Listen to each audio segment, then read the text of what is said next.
Nicola, thank you so much for being with us today. I'm going to ask you a very easy question to start. What is your name, and when and where were you born? Hi, Chris. My name is Nicola Acutt, and I was born in South Africa in October 1973, which means I just celebrated a big birthday. Congratulations. Before we go further, I do want to say for the record that this interview is being conducted at the Computer History Museum on November 30th, 2023. And this will become part of the VMware Founders Collection here at the Computer History Museum. So today we'd like to talk with you about your journey in this field of sustainability and its connection to the technology world and the technology world's connection to it. So to start, can you tell us where your interest in this began?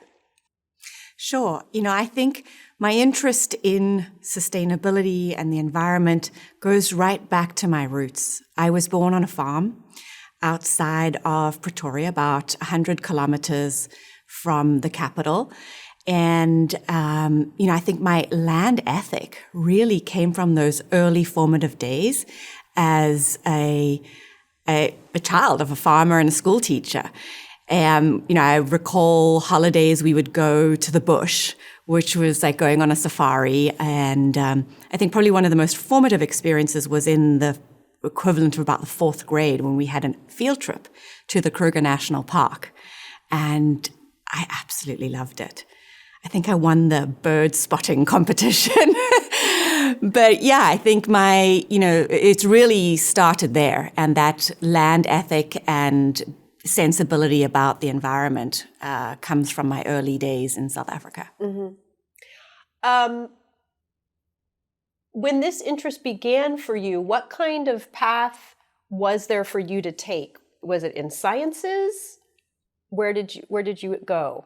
Yeah, it's so interesting because at the time, our education system was very rigid. And in high school, kids were put into either a humanities track or a science and math track.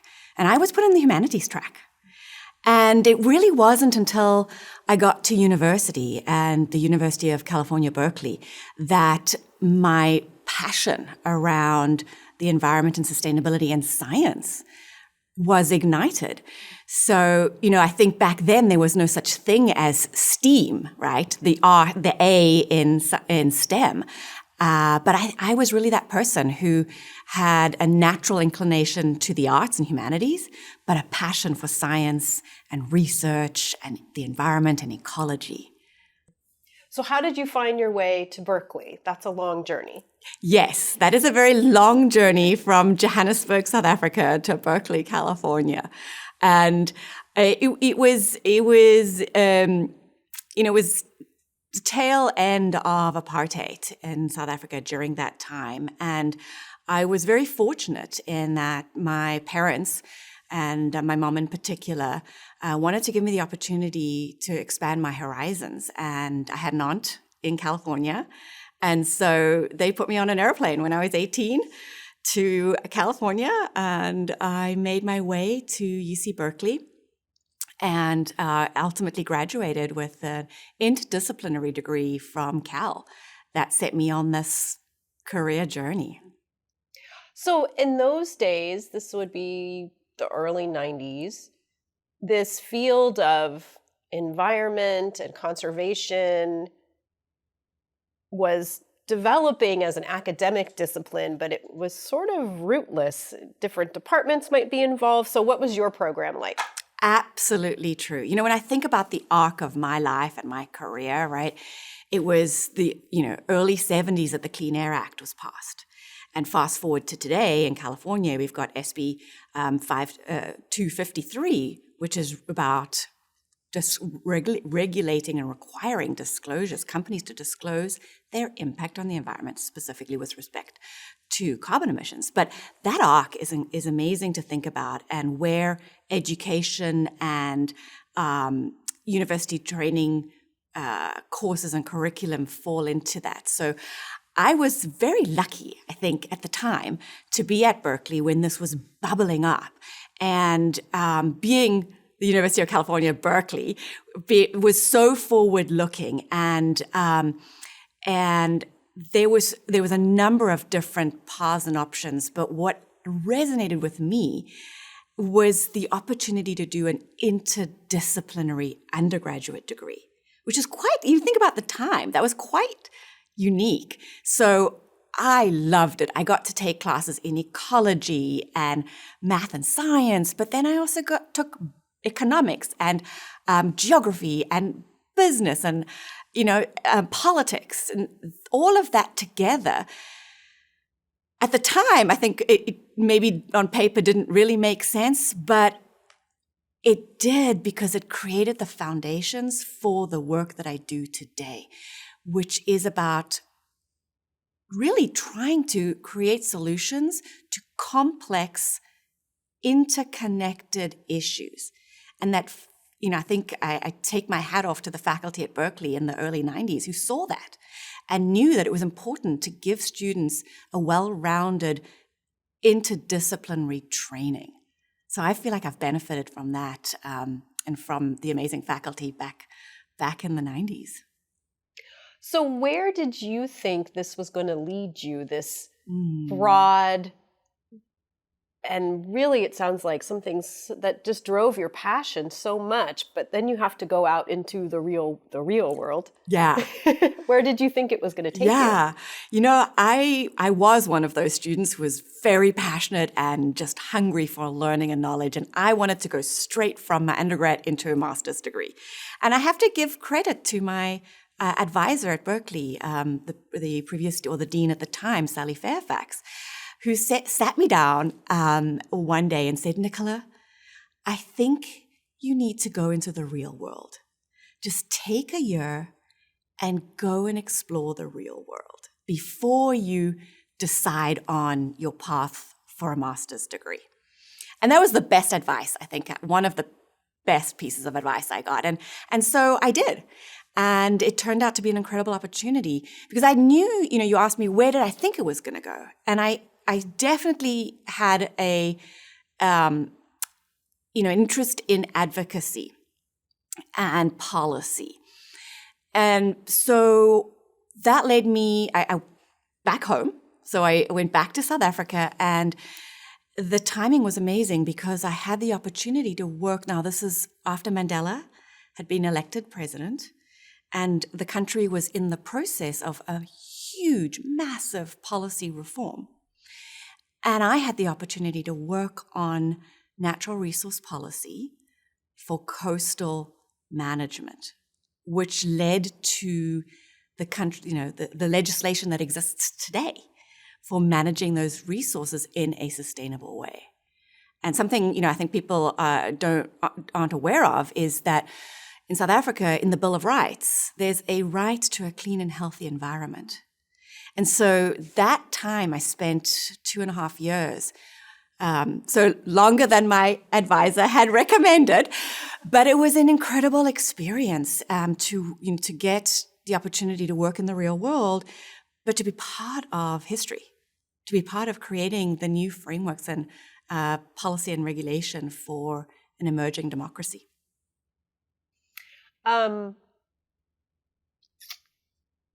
How did you find this in this new environment for you, and as a young person, navigating your policy interest with the real world, like how these things are actually going to be put into practice, into legislation, into real world, everyday use? Yeah, that it was a wake-up call, actually. In many ways, my very passionate and naive, newly minted Berkeley graduate, right? I was humbled in seeing how complex creating sustainable change was. And what was really critical during that time, a couple of things. First, of understanding, because of on the policy side, the democratic process and the importance of capacity building in order to create legislation that has legitimacy and is grounded in a broader stakeholder input. And so that piece was just incredibly eye-opening when we would go into communities that have never been involved in the policy process before. And so, I had been trained as a scientist, right? And I had to learn how to speak differently to community people around their use of natural resources, right? So that was one side. The other really important eye-opener during that period was the fundamental role of the private sector and business in creating sustainable livelihoods. And that was a powerful insight. And in fact, what triggered the next phase of the journey in many ways is an appreciation that policy and regulation is not enough. You have to build sustainable businesses to create sustainable livelihoods and ultimately the kinds of outcomes that lead to people living in a healthy environment. So I wanted to follow up on that a little bit, and maybe that does kind of then take our discussion into your doctoral work. What would you say were the important roles that corporations were playing in South Africa at that time in terms of this policy building or effort? Right. So I was part of the policy committee. In fact, ran it. I was the secretariat. There's a whole nother side story on gender and equity and inclusion there, but we won't go there today. But what was important and what I learned was having all the voices at the table. And so there were, at the time, very powerful industry associations. It was important to have that voice at the table, but also to have civil society and representatives of civil society organizations, as well as scientists and biologists at the table. At that time, it's a complex history, of course, in South Africa. And, mining and agriculture are the biggest industries. And so mining clearly has had an enormous impact on the environment and on communities. And, notwithstanding the environmental aspects of impact, there was also this new era at that time in South Africa and a different conversation around what corporate responsibility needed to look like in the post-apartheid era. And so, my answer to that question is what was the role of South African companies? And it really, that was a pivotal time. And, you can go back and look at the King report, for example, and there was a lot of actually really progressive work done to reframe what corporate responsibility was like in this new era. So then you did eventually make it back into academia and being able to dive into your passion. But it sounds like you had a bit more focus then. Absolutely. My undergraduate advisor was absolutely right. And I made my step back into academia, which was really what I was passionate about. I was awarded a Commonwealth Scholarship and to the United Kingdom to pursue my studies in sustainability and sustainable business. That had really sparked during my time in South Africa that this was an area that I wanted to research and to understand. So that was the next phase of my journey, was in doctoral work. And I, at the time, my time in South Africa was really influential. And, it led me to this question around what are the best structures to create sustainable change in business and society. And at the time, there were really three kind of bodies of thought, or three approaches. And one was around policy and legislation, which was what I was familiar with, having come out of Berkeley and my early work in the policy committee for the Coastal Zone Management Program in South Africa. So that was one. The second was a body of work around market-based instruments. In other words, providing signals in the market, incentives to drive changes in behavior. So think about like a carbon tax, for example. And then the third area was voluntary instruments. So voluntary, often industry-based frameworks around which companies set standards of operations and behavior. And that third area was the least well understood and the least researched. So of course, that piqued my interest. And I was like, okay, that area needs work. And I'm fascinated because I'd seen it in South Africa and I'd, with a lot of mining companies and chemical companies, and I'd been introduced to a concept called responsible care, which was a voluntary framework that came out of the chemical industry in response to the Bhopal accident in India in the mid-1980s, where people were killed and 500,000 people's lives were impacted. So it was a huge moment of awakening and awareness for that industry, and this framework came out of it. And so I was really curious to understand how it worked and if it drove change inside petrochemical companies in particular. So that really was what I went off to do in my doctoral work.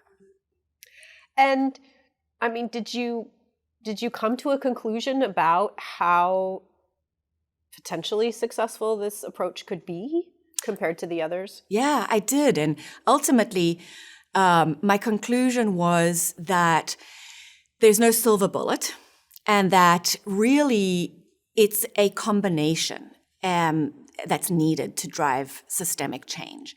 When I looked at these voluntary instruments in the petrochemical industry, it became really clear to me it wasn't necessarily the frameworks themselves that determined the successful outcomes. It was actually the culture of the company inside that determined progress or, the level of outcomes. So in the end, I concluded that really, again, if we're to address the systemic challenges, we need to have a mixed bag, a mixed bag of tools and instruments, including policy and regulation that sets a level playing field for companies, then market-based instruments that create incentives, as well as these voluntary frameworks. And ultimately, I concluded you can't rely purely on voluntary frameworks to drive the kind of scale of change that we need. It seems to me too that the voluntary component, like you said, is so, if the success of it is so reliant on the company culture, then how do you know that it's going to be long-term, right? How do you know it's going to stay? Yes, that is a huge question, and one that I didn't get to in my research. And I believe many others have picked up on that thread and looked at that from an academic perspective. And there are management conferences today and journals all about exactly that topic. And I know we're gonna get further into the arc of the story, but maybe we'll come back to that question because I got to see it and live it. Yes, myself. This here is my in thought. Silicon Exactly. Valley. Yes. Yes. This is my thought exactly. Yes. We're going to come back to that question of sustainable company culture and how that lasts over a long time, and through changes in management and through changes in technology. And I have much more clarity now about that than I did when I was a student, because I got to see it. And maybe I'll give you the headline now, we'll come back to it, but it's really two things. It requires, it's not enough to change hearts and minds. You have to change systems and processes inside a company. And those two things work together. And that is what's going to set up a company for long-term sustainable change.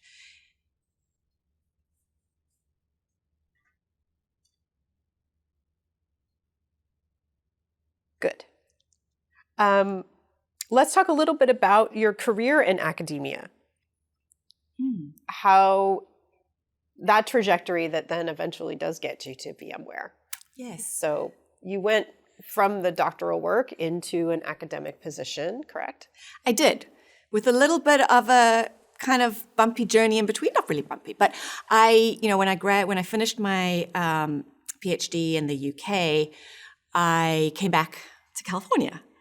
And, I think it's something important to say in the context of this oral history about that kind of time and moment in a young academic's life.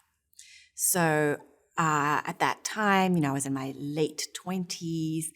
And, for many women, right, we're getting married, we're having children.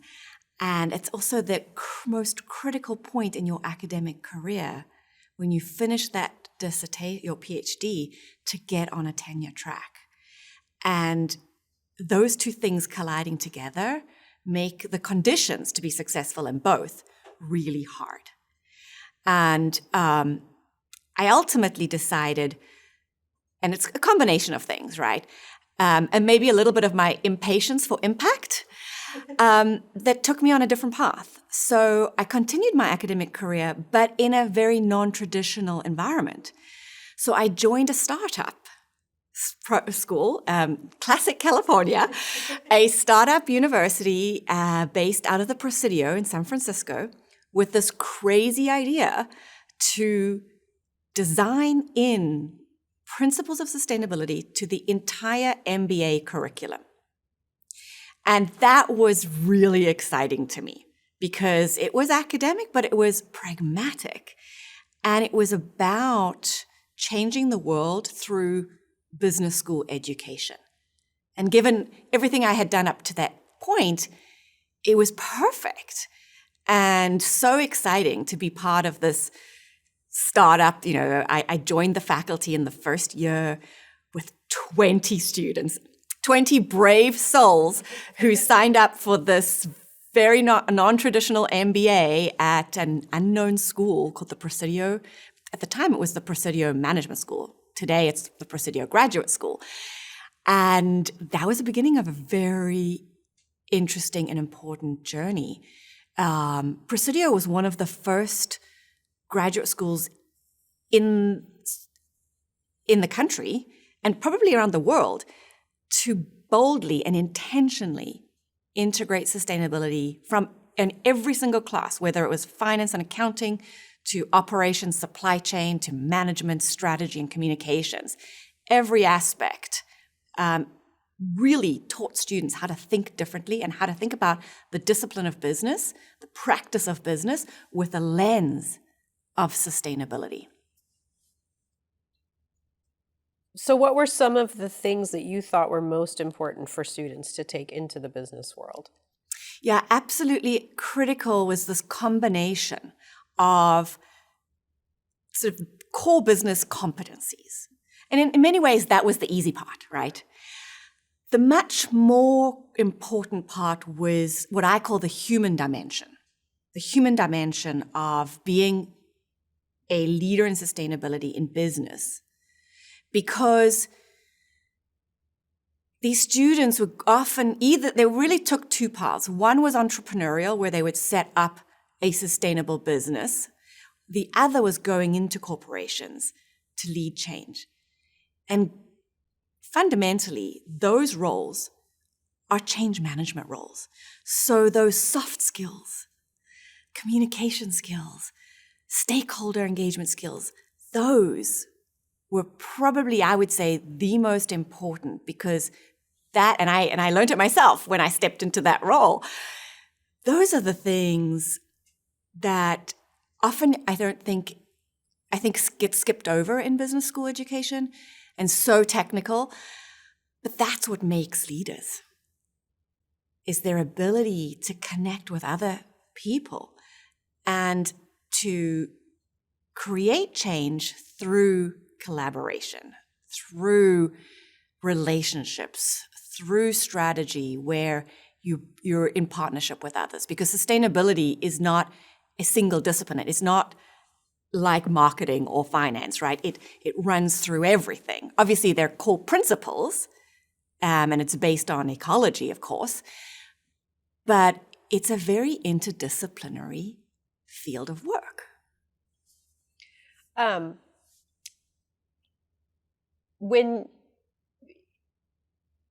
When you were training those students, I guess my question is, was there a market demand for those skills? Were there corporations saying, we want people to work in this area, we need to do better, or we don't even know what this is, but we feel like we should be starting something? Yeah. Was there a market demand for those skills? Again, this was really early, right? This is early 2000s. And there really wasn't. So we were part of training students for the future. And I remember a really important concept as educators was this idea of pragmatism, but also service-based learning or hands-on learning, if you like. And so one of the programs that we created was almost like a mini consulting where we would put students into companies to do a project. And so a lot of what I had to do was reaching out to people in business and convincing them to take on these students to do these projects. So, in the early days, it was really forward-thinking companies. And a lot of it was students then making changes within their business. If they were, a lot of times, in fact, they were business in a business role and wanted to get these sustainability skills to create that function and opportunity. And so, back then, like I said, we were one of the first, and then a handful of educational institutions even offering this kind of education. And, fast forward to today, pretty much every business school, certainly in the US and around the world, has at least one class on sustainability or corporate responsibility. So that market has shifted and evolved during that, 20-year period. But back then, it was early days. I guess is there more that you'd like to say about the work that you did in training students and how that prepared you to then go back into the real world with quotation marks, of course? Right, absolutely. And, at the time, I think, like I said, my mission in life was to have an impact on the world through education and through the next generation of business leaders.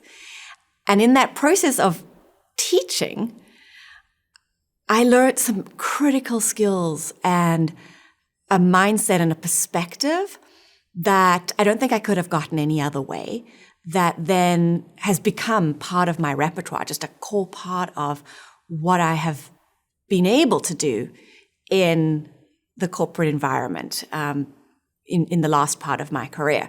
So, I think there's a great saying, right? If you ever want to learn something, teach it. And that certainly was true for me. So what brought you then to VMware? How did that evolve? Yeah. So my journey from academia to VMware in Silicon Valley was really serendipitous. One of those things in life that I wasn't expecting. And honestly, I think if you'd asked me a month before I joined VMware that I would have a 14-year career in tech, I would have said you're crazy, because I am not a technologist. I am not an engineer. I don't know anything about software, and I don't know. I mean, I was an academic, right? I didn't know about how to actually do what I was teaching. So, the fact that I ended up in that role is a great story. And in fact, it says a lot about what we'll talk about, VMware and the company and the culture, because I was encouraged to, by a mutual connection, to put my hat in the ring for a role. VMware at the time now this is 2010, had just funded a foundation. Paul Maritz was CEO, and they were looking for a foundation director. And a mutual connection had encouraged me to put my hat in the ring. And so with some arm twisting, I said, okay, I'll entertain this. And after my first interview, I remember distinctly driving down from the Presidio to Palo Alto and driving into the VMware corporate campus, which is beautiful, and walking into this lobby that was a mix of a mid-century modern aesthetic with beautiful hardwood floors and recycled logs as seats, and just really fascinating. And I met Betsy Sutter, who's the chief people officer at the time. And during that interview, I learned that the campus, the building that I was so intrigued by, had been built by William McDonough, who is one of the world's leading green architects. My jaw literally dropped. And at the end of that conversation with Betsy, I was absolutely convinced that I needed to do this, and that this was an incredible opportunity to do what I was teaching. Now, the company obviously, and this is where, kind of sort of the introduction to the culture of VMware, the fact that they chose me is a testament to the culture of innovation and non-traditional thinking, and looking for people who think and see the world differently. And I think that's why I got the role. Right. They weren't necessarily looking for someone who had been the director of 3 other foundations, right? Right. Which is amazing. I mean, in most companies, when you're hiring for a director role of a brand new foundation, you're hiring for experience, someone who's done it a couple of times. And they took a huge risk on someone like me who'd never done it before. But I think maybe my curiosity and love of learning and perspective was intriguing. And here we are, 14 years later. So what was the charge that they gave you on day one? Start a foundation. Yes. Go. Day one, it had been, the initial endowment, and I really remember, and there's 3 very important people and leaders who are part of this journey and story at the time. I already mentioned Paul Maritz was CEO. He was very supportive and absolutely committed to creating this foundation. There's Betsy Sutter, a chief people officer, Bill Heil, our operations in, I was intrigued when I read his title, chief bottle washer, and maybe we'll come back to that. And then Mark Peake, who was the CFO at the time. And, on my day one, after talking to the 3 of them, it was really clear that the 3 of them had different perspectives, but a really common view. And so for Betsy Sutter, it was all about the values, making sure that this foundation reflected the people and was something that was resonant with the people of the company. And Mark Peake was really clear that the foundation needed to be financially sustainable, and we needed to think about our model and how we were going to fund it and how we were going to sustain it over the long term. And Bill Heil was all about impact. He was absolutely very clear that this was about creating impact, creating a legacy. And so with that, I remember going back to my desk and thinking, all right. And I'd done a lot of homework between when I got the job and when I started. I read as many books as I could about corporate philanthropy. And I was sure that we needed to do something strategic. And in my mind at the time, that would be something related to STEM, something around engineering and technology. But I think the academic in me and the perspective of those 3 leaders made me pause and think about, okay, what would that mean if it was to reflect the values of the company, to be financially sustainable, to drive impact. And so I went on a listening tour, what today we'd call a listening tour. To me, it was grounded theory. What I'd done in my PhD, I went and spoke to as many people as I could. And I literally, in the first 30 days, I think I did 60 interviews with people across the business. And I would go home at night and I would type up my notes and put it into my old I know there's much more complex systems today to do content analysis, but I basically did a little bit of a content analysis. And I was sure that I was going to get the answer, by talking to as many people as I could. And ultimately, after about 6 weeks, what became clear to me is that when I asked people, what did they feel the VMware Foundation should stand for? There was different answers. Everyone had a different idea. And so, this idea that I was going to get, clarity out of my research made me realize, actually, the answer is in the data. And the answer was that while people had a different perspective of what it should stand for, and what I realized is they were reflecting back to me their own values, what they cared about. And that was my aha. And that the thing that was common across all of those conversations was that everybody had something that they were passionate about.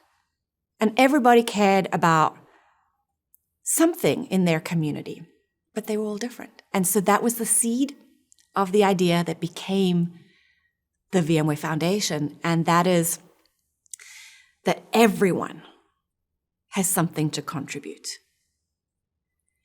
And that our foundation should be about the people and the impact that we can create through, our army of employees, as opposed to a top-down focus on a specific STEM issue. What I didn't realize at the time, because I had no experience, right? That was really weird. That was really different. No one was doing that. And I would go to these philanthropy meetings and everybody asked, what's VMware's strategic issue? What's your issue? What's our issue? And I was like, well, our issue is everything. It's our issue is what our people care about. And people would scratch their heads and go, okay, I think she's weird. No, I don't think they said that. But it really was like swimming upstream in the beginning. But it was so powerful because ultimately we landed on this idea that the foundation was about citizen philanthropy. And it all kind of ties back to, some of my earlier work. And one of the things we didn't talk about in my PhD work that inspired me was the impact of citizen science in driving and motivating corporations to change. So there was this organization out of Berkeley called the Bucket Brigade. And they would literally take buckets with air sampling capabilities and tools in this bucket and go and sample the air around the refineries in the north part of the bay here. And they were doing the same thing. The Bucket Brigade had gone to South Africa and the petrochemical industry. And this idea of the citizen collecting data and being part of the process really was resonant for me. And so I thought about, well, what would that mean if the employee was a citizen philanthropist? And the origins of the word philanthropy, the etymology of the word philanthropy, is in essence the love of humankind. And that just was perfect because everything that I'd heard from people was that they cared about something, and they cared about their community, people, the environment. And that was, to me, the essence of philanthropy, is the love of humankind. And you add the citizen piece of that, and it was about, as a corporate employee, you are also a citizen in your community. And the foundation then became a platform to give our employees the tools and the resources to activate that philanthropist in them. So that was really, the essence of it and what what it became, what our mission became. So could you state the mission or the founding mission? Yeah, the founding mission was to give more than we take and to empower employees to contribute their time, talent, and resources to the causes they care most about. So that was the long version. The short version was to be an active citizen philanthropist in your community. So what were some of the programs that you and your team developed to enable employees to be citizen philanthropists? Well, in addition to the standard things like disaster relief and matching gifts, which I'll tell you a little bit about how we put a spin on that. One of the most powerful and programs that I'm so proud of and is our service learning program, which was a initiative to give employees paid time to volunteer in their community. Now, volunteering and volunteer PTO or time off to volunteer wasn't new. And at the time, there were a number of Silicon Valley companies doing something similar, right? But our approach was different in that we intentionally didn't call it volunteer time off. We called it service learning. And that is reflective of, again, my time in education around, recognizing when I was an educator that the most powerful learning our students had was when they were in those companies doing a project, learning hands-on. And when I thought about that, how does that translate into business and into a corporate experience, it really became clear that, there's sort of a humility that's important to really create an exchange of value. And that's what we wanted to create. We wanted volunteering not to be this sort of hero notion where, the corporate executives sort of parachute into a nonprofit project, and then they parachute out and they're the hero because they volunteered their time. To me, that wasn't resonant of the kinds of values that Betsy and Bill and Mark and others and Paul had talked about. And so we were really intentional in creating a program that was about service and about learning. So as part of the deal in getting paid time off, 40 hours of paid time to go and volunteer for whatever cause you sung to you or spoke to you, we asked our employees to come back and reflect on what they learned. It was simple, one question. What did you learn? And Chris, I tell you, that was incredible. It was like we'd given people a gift to open up their stories. And I sometimes during, over the years, we've built up, and maybe that's part of what is VMware's legacy, is this incredible anthology of people's stories of what being empowered by their company and paid to go out and do something that matters and what it meant to people. It really touched a chord. It touched a chord with people. And, at the time I don't think I really appreciated this yearning and sense of purpose that citizen philanthropy and service learning created for people. It seems to me it also gives people just a sense of freedom, right? That they could go and really try something that maybe they've always wanted to do. Absolutely. That they've always been interested in this field or a cause, or they really wanted to learn a skill or to try to use skills that were rusty. It opens that door so wide, right? That it's a learning experience for you. You know, it's a service to the entity that you're supporting, but it's a learning experience at the same time. Absolutely. And that's why the service learning part was so important, because it not only gave people exactly what you just said, this opportunity to go and explore their passion, and to give in a way that, you know, that there was a freedom in it, and a huge learning personally. But I would tell you probably the most powerful stories were the ones where people learned about the other, right? And I think in corporate volunteering, sometimes we get there's so much sort of energy around, you know, these big group activities and the photo op at the end, not in the relationship. And this idea of the person that you are working with, or the nonprofit, right? Coming into that relationship as an equal and learning as much from them as they learn from you. And that's transformative. And that, you know, the stories that people would tell about how that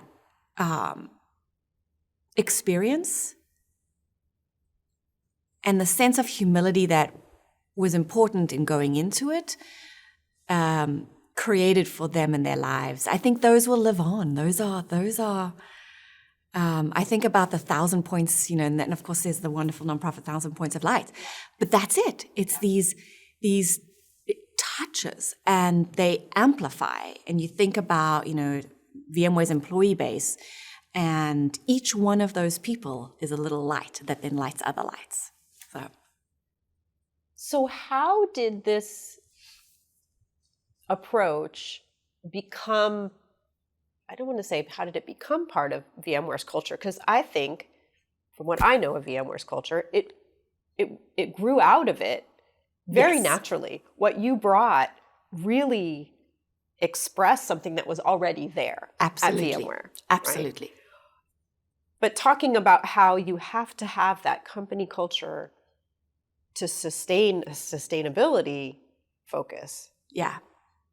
How do you think the foundation and its development and the idea of citizen philanthropy helped build this platform for the culture? The culture. Oh, so, you know, I this is very important, and I say this all the time, that the VMware Foundation didn't create the culture of community that we have at VMware, but it brought it out.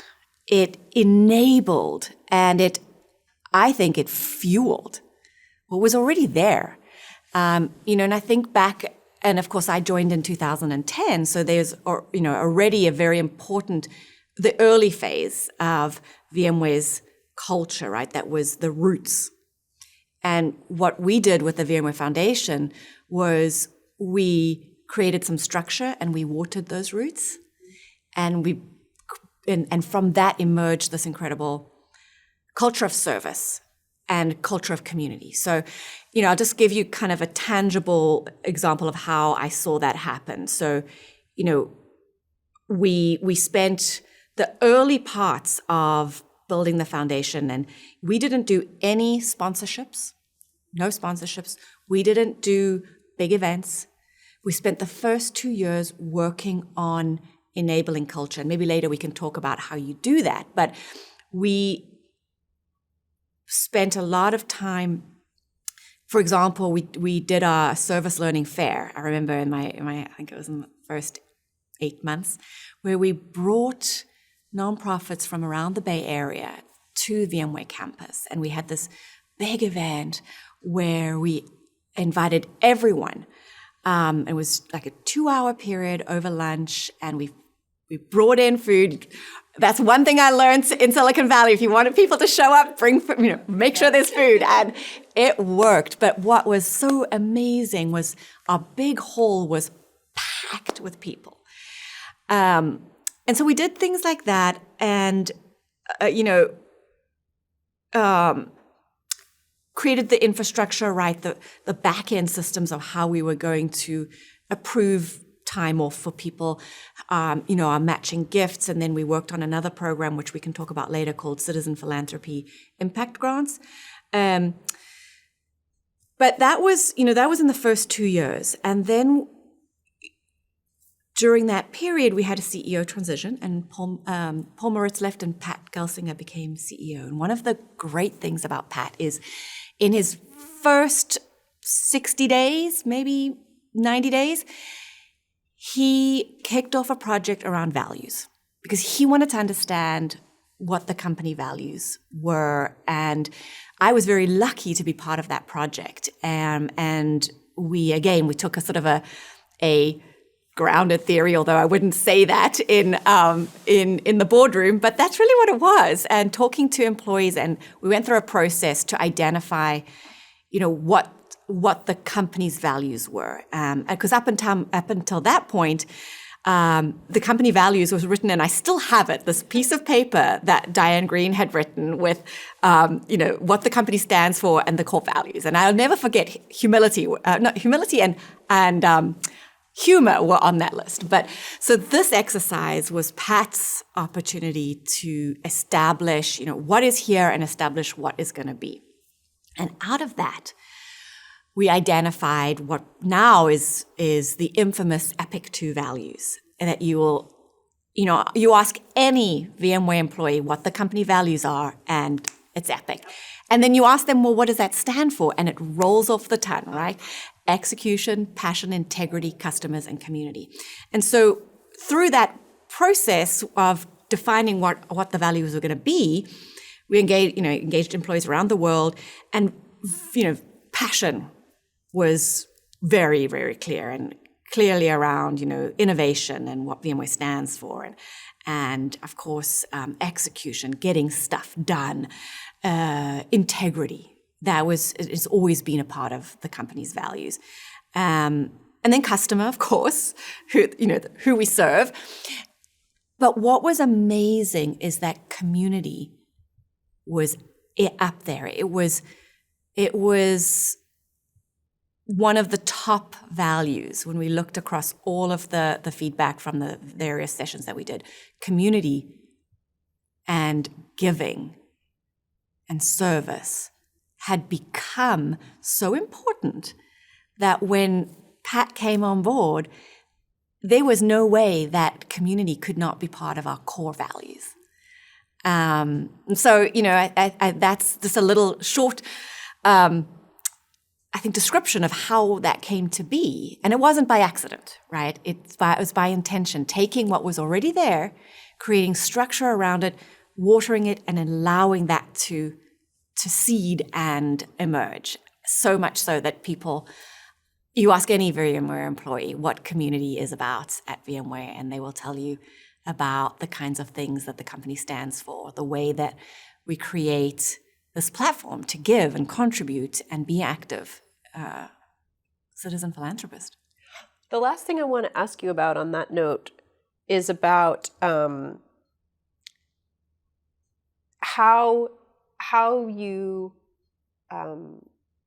disseminate or build, I guess, or water, nurture this sense of community across a company that is tens of thousands of people all over the world. Yes, and grow. Growing from 2010 to today, we went through a massive growth. Yes. That's a really important question, because that to me is the difference between talking the talk and walking the talk. And it has to do with kind of what I said earlier around creating change. There's really two fundamental pieces to it, or two sides of the coin. One is hearts and minds, which we did really, really well at. The other is systems and processes. So how we did that, and this is sort of I used to, with my team, we used to talk about, our actual jobs. So we had our job titles, director of this and blah, blah, blah, but our actual titles were undercover change agents. And what we did was we really tried to understand the systems within the business and integrate into them. So for example, communications. We looked at and we worked with our communications team to make sure that we integrated into every possible channel that we could opportunities to raise awareness with employees around, what the programs were. When was it? It was probably around 2012, 2013. We also came up with this idea to kickstart that values at the very beginning of the employee journey. And at the time, of course, I was working under Betsy Sutter in HR, and we talked a lot about the employee journey and the employee cycle from, before you even come to interview to, when you become an alumni, an employee alumni, and the touch points in the employee experience. And so we, as the team, my team, would think about those employee life cycle touch points and where we could integrate and infuse service learning, volunteering, and citizen philanthropy. And one great one was this initiative to give employees the gift of giving on their first day. When they joined the company, all employees were given a $25 gift card. We created a partnership with Global Giving to do that. And so that was a powerful impression. On your very first day, one of your tasks was to be a citizen philanthropist, to donate, it's a small amount, $25, to a cause that resonated with you. And I think that was probably one of the most effective things we did, because it set that tone and it established that culture. And, through onboarding, we introduced people to the different kinds of programs. And as I said, we would find all sorts of ways to connect. We would do at all hands meetings, we would do little infomercials, or we would tell stories. I'll never forget another really important thing that we did in the early days was we took all of our executives to volunteer and they spent a day in South San Jose at a school volunteering. And we told that story to employees. And it was important to create permission. Because that, I think, is another thing that was can be a real barrier, is, permission to actually use work time to go and volunteer. And doing that set the tone from the top that, no, we're serious about this. We are giving you paid time to go and do something that's important to you. And you have to set that tone at every level of management, Yes. right? So that the managers say yes. Yes. When the ask comes in. Yeah. They say, how can we make this happen in our work cycle? Yeah. And what is amazing is that it was sort of like a flywheel.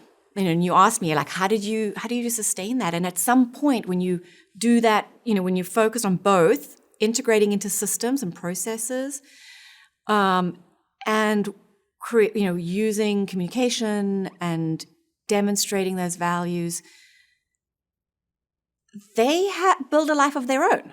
And that flywheel starts to take off. And the next thing you know, I'm turning around like, oh, so they're doing this incredible program in APJ and so this was a global initiative. And it became just part of our global culture, just was kind of who we are. So at some point, the word sustainability does end up in your job title. Yes. I know job titles are not always the most reflective of what we actually do, certainly not in my case. So true. Okay, so let's talk about that evolution now. Yeah.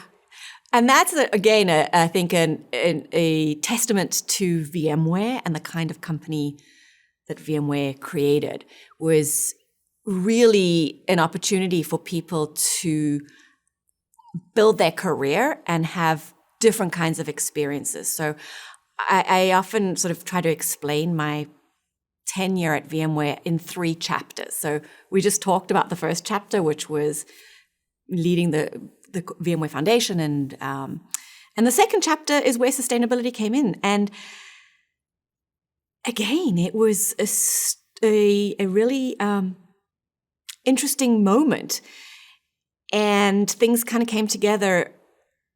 And I'll just tell you the story. And so at the time I was sitting in Prom A, which for folks who are familiar with the VMware campus was sort of the corporate center. And I happened to sit next to the head of IR. And he knew my background in sustainability because we were cube mates at the time. And he got a letter on his desk one day that had made its way from EMC. And now remember at this time, VMware had been acquired by EMC. So it had been addressed to the chairman of EMC. And it was requesting, the letter was from the Carbon Disclosure Project, which is a nonprofit in the United Kingdom.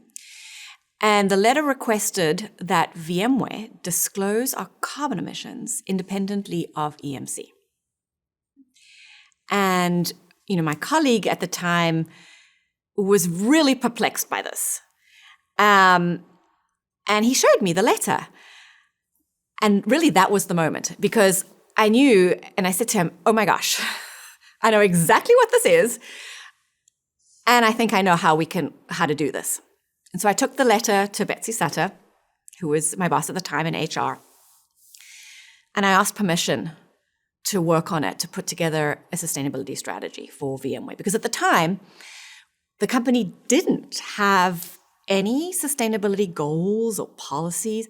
However, there was always what I call a sensibility about sustainability. And that goes back to Diane Green in the early days. And I described, my experience walking into the campus on that first day and it being built by this famous architect, an environmental architect. So there was this sensibility and responsibility already there, but there were no formal goals.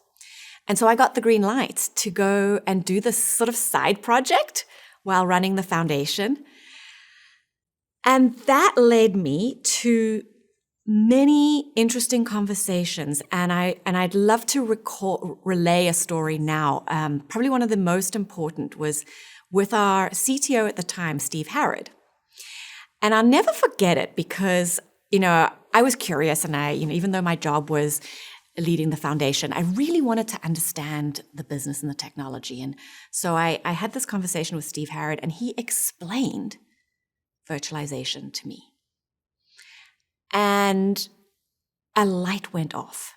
And I realized, my word, the core value proposition of this company is about energy efficiency, and that's sustainability. The fact that you can shrink the footprint of the physical infrastructure and gain all of this advantage in terms of pure energy was like, oh my goodness, why aren't we talking about this? And so that inspired this strategy work that I was doing on the side. And we came up with, and this was I look back on it now, and it was really forward thinking. That had two components. One was we needed to get our house in order as a public Silicon Valley company on basics. We needed to get an environmental management system. We needed to be able to measure our carbon emissions. We needed to be able to report on them. So that was, part one. But the other part was really kind of, it piqued my interest. And, I think when you start down, and maybe that was the researcher in me, right, coming back, when you start down a path, and you have more and more questions. So I wanted to understand from Steve and others, well, what is that impact? Like, is anyone measuring it? And we weren't.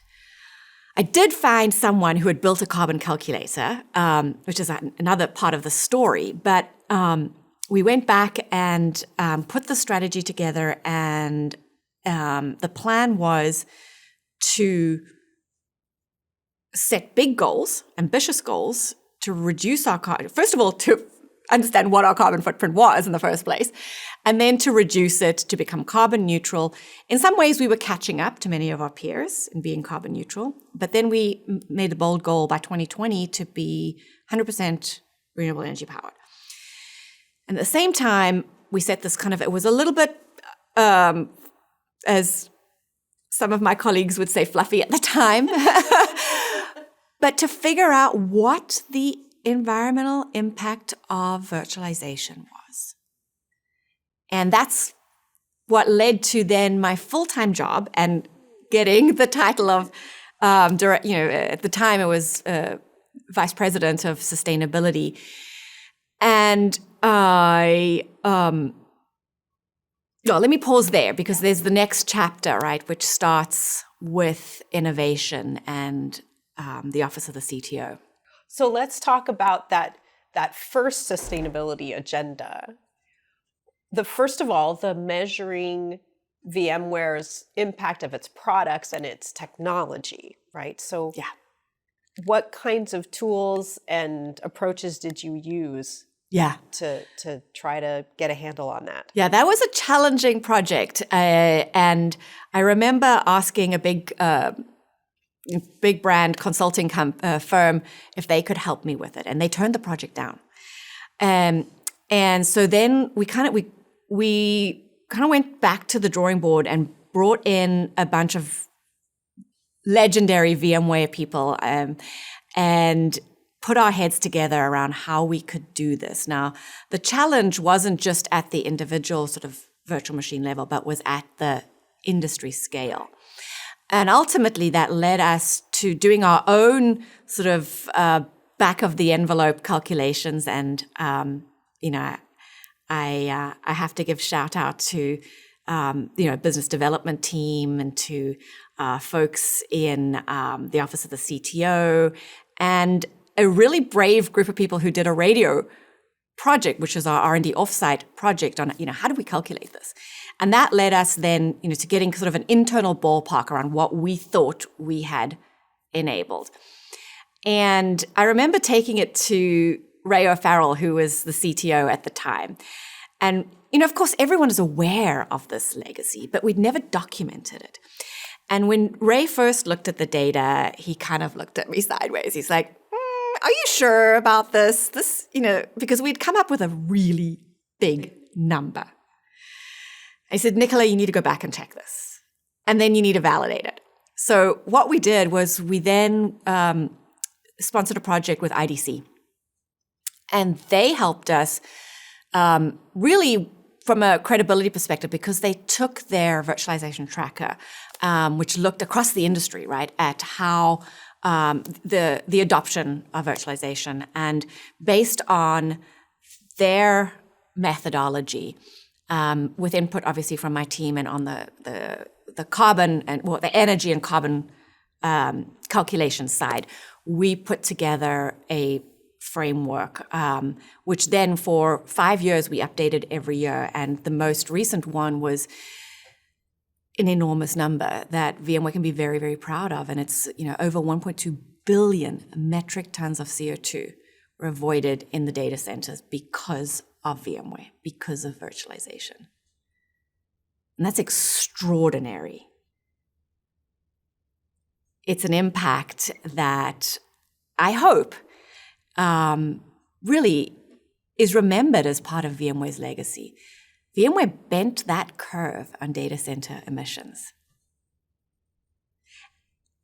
Were you getting feedback? I've heard from other people I've talked to that one of the feedback points they often got from customers was the cost savings, yes, which was an energy cost savings. So did you also come up with, or were you charged with coming up with a dollar amount or a euro amount or whatever? Yeah. Around that savings as well? Absolutely. And those two things go hand in hand, the business value and the sustainability value. And so this carbon calculator that we talked about evolved over time. And so we built various evolutions of it based on the TCO, sort of the total cost of ownership. And we were able to show at an individual level, right, what that economic benefit was, and then energy, and then translate that into carbon emissions. And sort of fast forward today, that is now a feature that we built into VR Ops. So that exists today for customers. And it came out of these conversations with luminaries like Steve Harrod and Ray O'Farrell. And today customers can see that now. What did you do on the side of getting your own house in order? Mm-hmm. So that, that was the sort of scramble in the middle period of my journey at VMware to get basic systems in place and to evolve those, right, from spreadsheets, calculating, working with our real estate team to try to get a handle on our impacts, to software-based tools, to enterprise scale tools. And, that process is so important because you can't really set ambitious goals until you know what you've got, right? Your baseline. So that was critical. And it, it improved over time. And like I said, once we had the data, we could figure out a path. And initially we needed to catch up to be carbon neutral. And we achieved that 2 years ahead of our schedule in 2018. And then the next piece of the journey was to power our global operations with renewable energy. So that meant understanding the renewable energy markets and figuring out how we were going to do that. VMware, people often say, well, Nicola, VMware is a software company. And I'd say, yes, I know, we make ones and zeros. It's not like we're a mining company.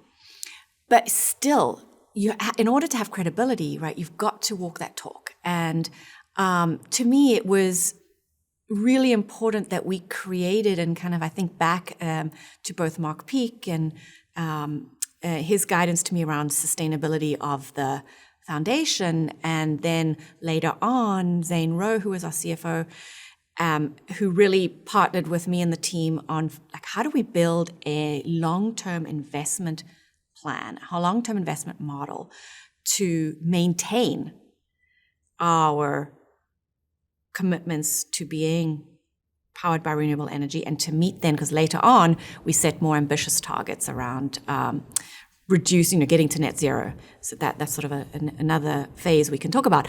But that was very, very important that we were fiscally responsible about how we approached that challenge, and then ultimately baked it into our just operating procedures and baked it into our P&L. That became part of doing business.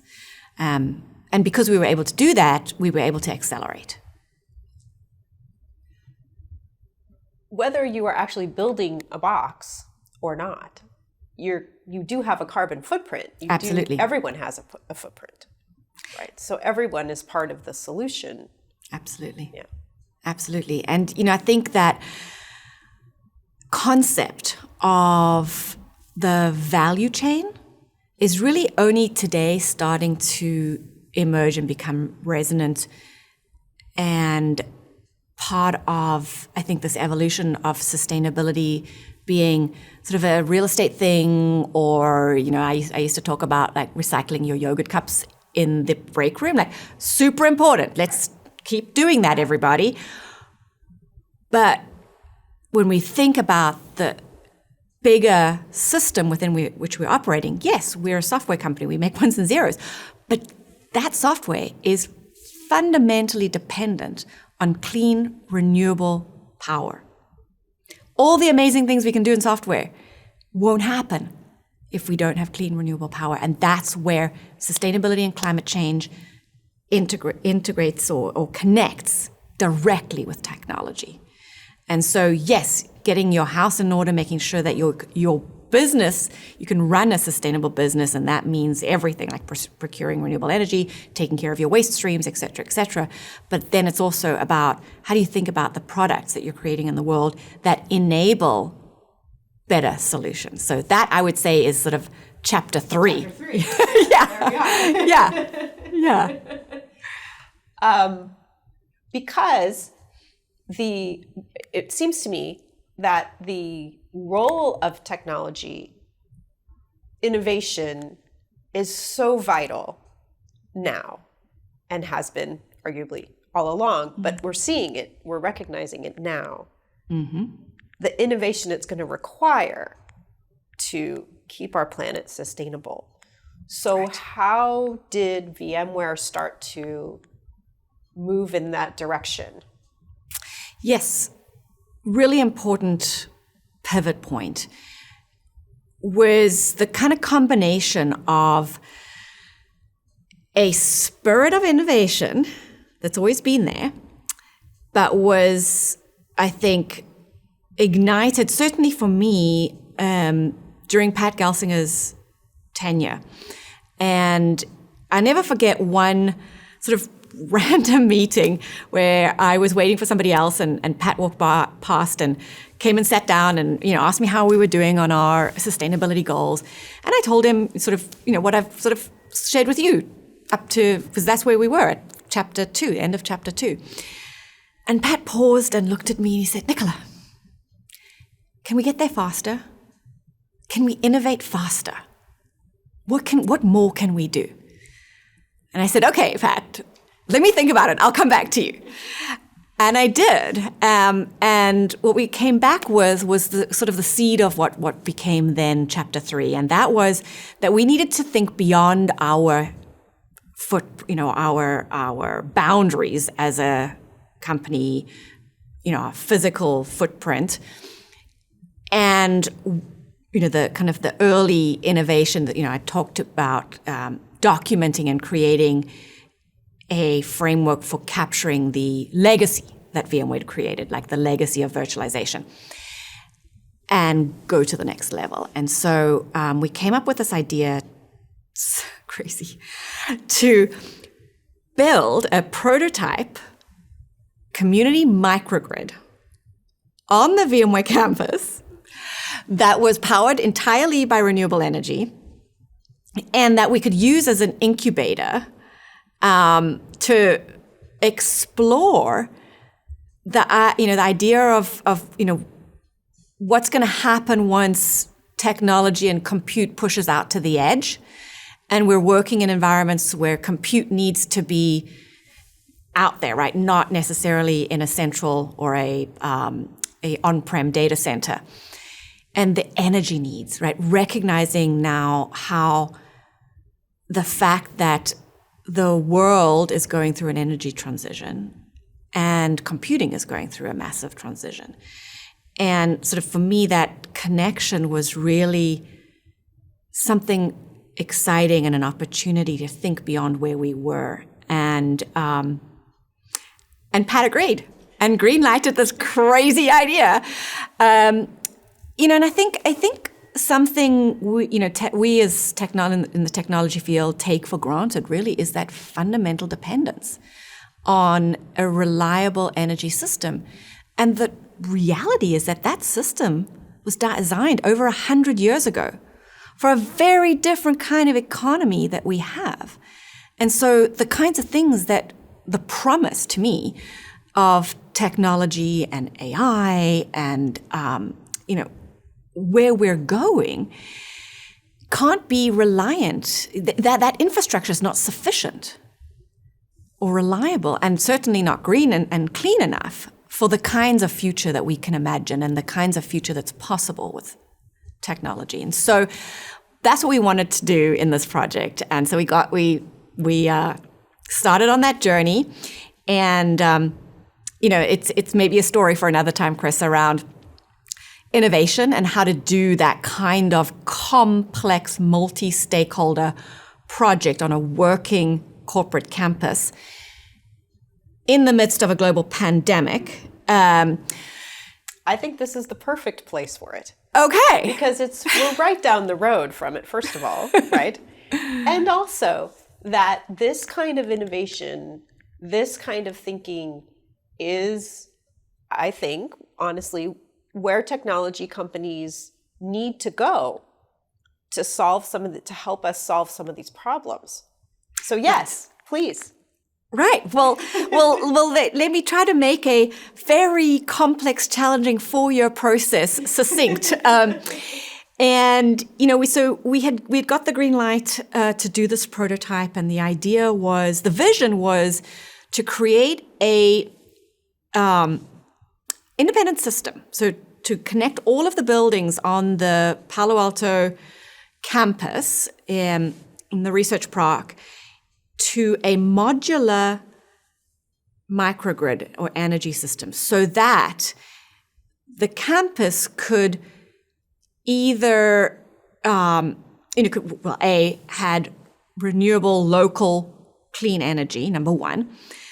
Then in the event of an outage, a brownout, or a power shutdown, the company, the entire campus could island off the main grid and function independently, but then also connect back into the grid and provide, energy and grid services. And there's a whole component of, oh, that was lovely. Might be time for me to dance and celebrate.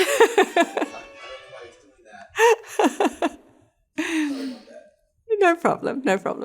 So that was the vision, right? That you could create this modular system that enables resilience for the business, operating efficiency because you can manage your energy loads and in essence be much smarter about how you're using energy. And again, this is all dependent on software and technology systems. Then be a community partner and an innovation hub. So those were the 4 components of this project that we set out to accomplish, to prove that this was possible. And we did. Notwithstanding all of those challenges, for example, right, we had literally just broken ground when we went into lockdown in March of 2020. And, Chris, I tell you, my goodness, so many lessons in what we could never have expected. I remember, in fact, when we were in the final stages of the contracting process, I had to ask one of our legal colleagues what the concept force majeure meant. And lo and behold, it happened. An event that's completely out of anyone's control. That sort of black swan event in many ways. But we persevered. And it was through the relationships and the collaboration that we ultimately, we could have given up so many times, but we persevered. We discovered unmarked utilities underground. We discovered all sorts of things. One of the challenges was there wasn't any regulatory framework for a microgrid of this size yet. And so our partnership with the city of Palo Alto and the Palo Alto utilities was crucial in enabling this new kind of vision. And even though the vision was big, we started really small with 2 systems. And ultimately, it took, don't quote me on this, but I think it was around 2 years to get those systems. And of course, then there was supply chain delays and getting the batteries and, oh my word. So it took much longer than we had expected to get in place. But that was number one, the technology, using existing technology, bringing it, testing it and proving that you can make so this is a retrofit example, right? Because a lot of times people talk about these new energy systems only in greenfield, in a new build situation. So we proved it's very difficult, but you can do it. You can create, you can build a microgrid in an existing campus and infrastructure. The operational efficiency piece around integrating with building management systems. We learned a ton about that. But I would say probably the part about this project that I'm most proud of and that really speaks to VMware's culture and that vision of giving more than we take was our partnership with the city and building a solution that would support the community in the event of a disaster. And so we we designed and built the microgrid to enable the City of Palo Alto's Mobile Emergency Communications Unit, the MEOC, which is a big, think of it as a big fire truck communications vehicle that's used in any disaster, in any event, natural or human-made event. And actually it's used broadly in the Bay Area because there's just a few of them available. And we're very lucky to have one in Palo Alto. And so we designed the system because one of the biggest resiliency constraints is that those vehicles are dependent on fuel, right? And they only have 72 hours of diesel available. And if the diesel supply is interrupted, then you have a point of failure in community support and communications. And so our solution was to be a backup because we could plug that the MEOC, the truck, directly into the microgrid, and that truck would have indefinite power. And so we proved that that is possible and that you can do it, and entered into a memorandum of understanding with the City of Palo Alto. And so that's a legacy, an innovation, a different kind of innovation. And I talk about it as public-private innovation, where, company and the public sector work together to create solutions to really important issues. And, being in the Bay Area, right, we've all experienced the impact of devastating wildfires and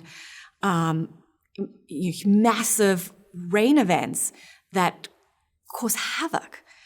And having resilience is going to be part of the new normal in a carbon-constrained and in a changing climate.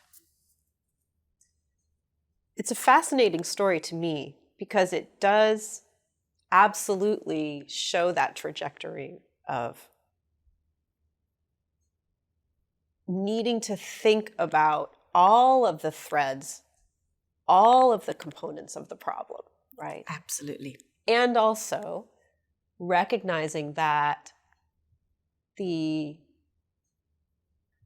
like you said, that absolute core need for power, right?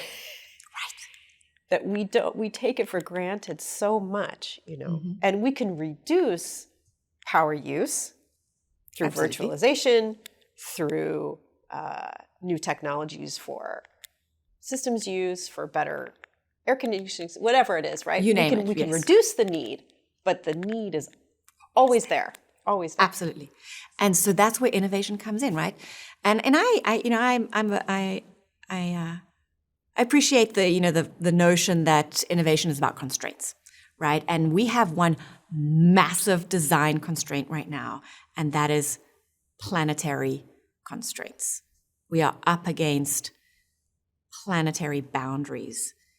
And so to me, that's an innovation problem. It's an innovation question. How do we think about the future of compute in a different energy system, right? In a distributed energy system, one that is clean, reliable, and renewable.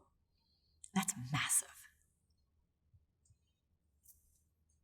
And also, I think that the innovation that, to me, I look at as a historian, I look at where we were in our energy usage 100 years ago, 50 years ago, Right. when you and I were just new on this planet, Yes. right? That the innovation is, of all these things, is what has raised the bar, Absolutely. right, the use of energy, and now it needs to be the innovation that Sustains it. Right?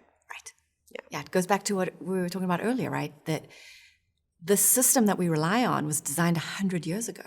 So we need to fundamentally rethink that system in order for us to solve, actually, many of the problems that we've created now.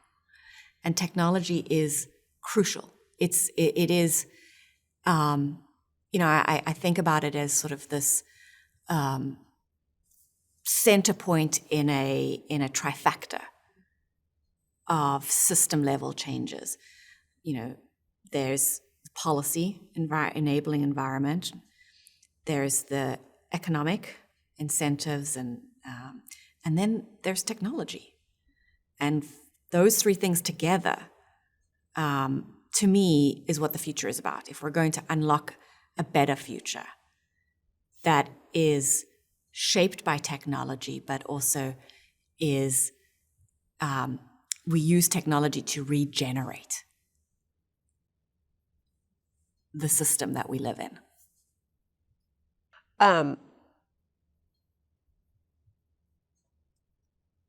So now, just to harp on job titles. Yes. Now your job title. So your role in leading the sustainability strategy was in the office of the CTO. Yes. For several years. Yes, and I think that's actually very important also as part of the story, because that's unique. I don't know any of my peers who have, the lead sustainability job that operate out of the office of the CTO, in the heart of R&D, in the heart of engineering. Yeah. And again, most are in... it's interesting. It's such an interesting field because there's no one place. So, but you see a lot. There's actually been a shift. So, in the early, I think about like the 1.0 days of corporate sustainability, there were roles in EHS, environmental health and safety, or in real estate. And then you started to see roles in marketing and communications.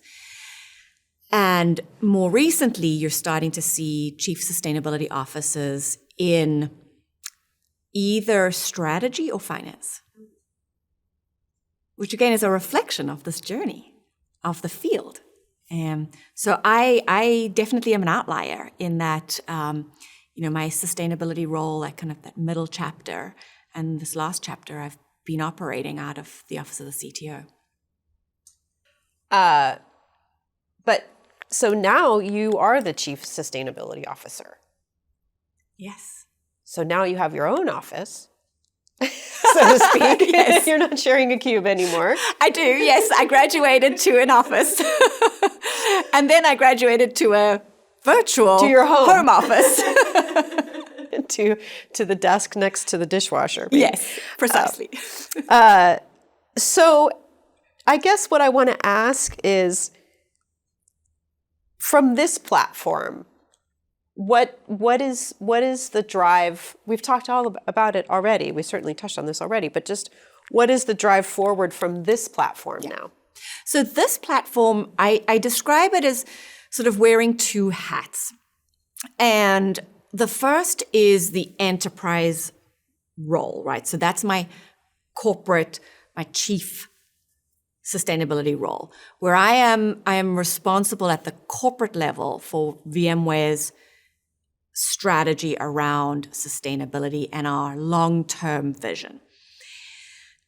And we can talk a little bit about what that is and how that has evolved from, our previous 2020 goals to now our mission around sustainability, equity, and trust. That's part one of the portfolio. And then the other piece is more of a functional role. And that is oversight of all of kind of the components. So we've brought together in the office, the Chief Sustainability Office or the ESG office, those components. So within that is the corporate social responsibility, the foundation, the ESG team, right, the reporting team, the carbon accounting and finance, as well as our renewable energy, procurement, supply chain, and then this in a sustainability innovation engineering team. So you kind of think, to me, the chief sustainability officer role is really a kind of a T-shaped, where you have the enterprise level breadth across strategy and long-term planning, and then the operational functional depth, which is really focused around more your short-term execution against specific goals. So let's talk about those the 2030 goals is what you call it, yes? Yeah. So what's this next step forward. Yeah, and that step 2030. was sort of, as we talked, inspired by the end of that second phase and Pat Gelsinger's challenge to innovate faster and set more ambitious goals. So we had started that process in 2019 to relook at our strategy with fresh eyes. And that's important, and I think it's another part of a CSO role, right, is that strategy isn't static. It has to be dynamic, and it has to evolve with the business. Now, VMware's business had evolved very rapidly from the 4 years prior when we had originally set those sustainability goals. And I think going forward, Chief Sustainability Officer is going to be challenged with the speed and the pace of change, especially in technology, to be adaptive. And so that was really the call to action, was to reset our goals. But fundamentally, and this I describe as the holy grail of sustainability and ESG, to do that by integrating into the business strategy and where the company is going. And so that's what we set out to do, is align our social and environmental aspirations and goals with what we were trying to accomplish. And so during this period was VMware's evolution, from the software-defined data center to multi-cloud, and obviously more recently AI. And so we underwent a process of re-looking at, what are the most material issues to VMware stakeholders, so our customers, our suppliers, our employees, etc. And where is the business going, and what is the greatest impact on the business? And so through that classic strategy setting process, we identified 3 fundamental outcomes, and those were environmental sustainability through decarbonization or decarbonizing digital infrastructure.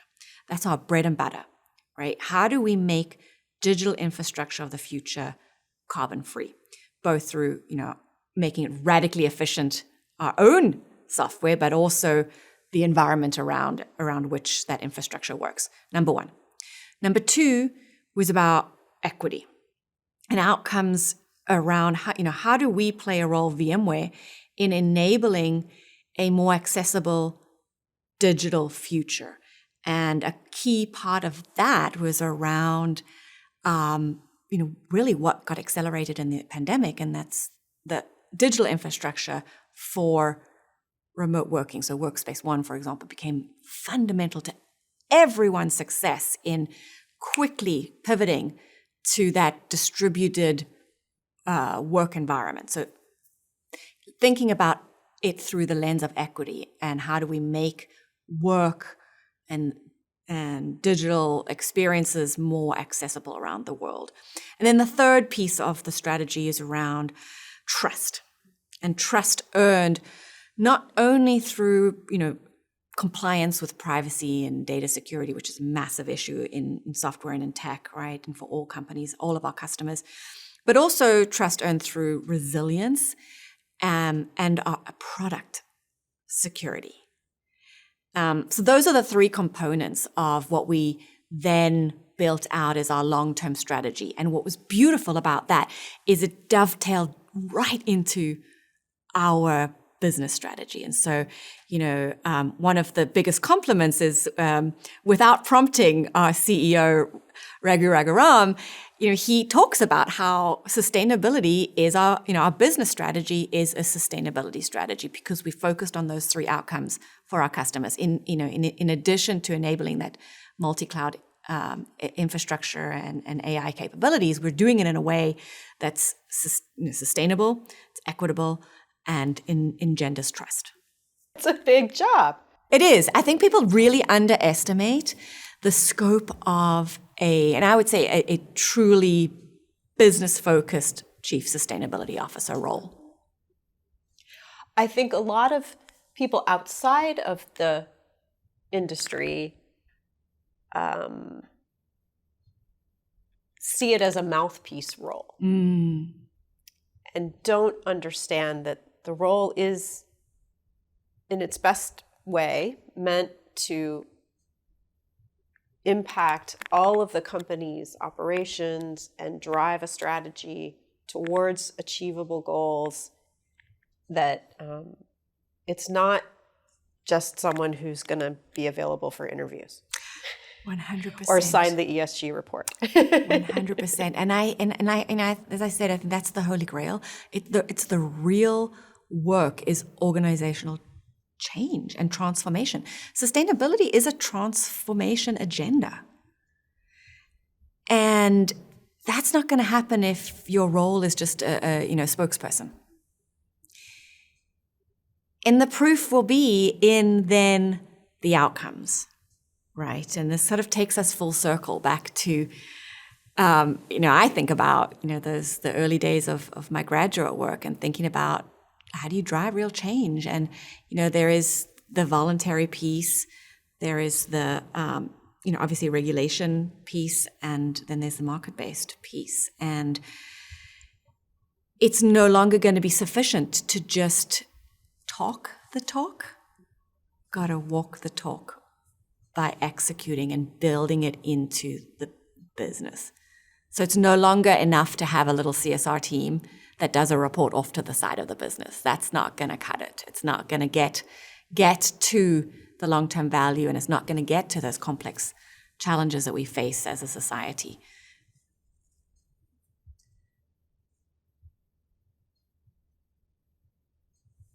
That's all the questions I have. Are there things that we haven't touched on that you'd like to share? This has been a great conversation. I'm so We've glad. covered an arc of Sure have. Of certainly my story, but I think more importantly, the story of sustainability in technology and in the Valley, and how it's really matured and it's grown up in a way from being this afterthought to something that's now at the top of the agenda. And it's having this conversation with you has given me pause to think about, wow, we've come really far,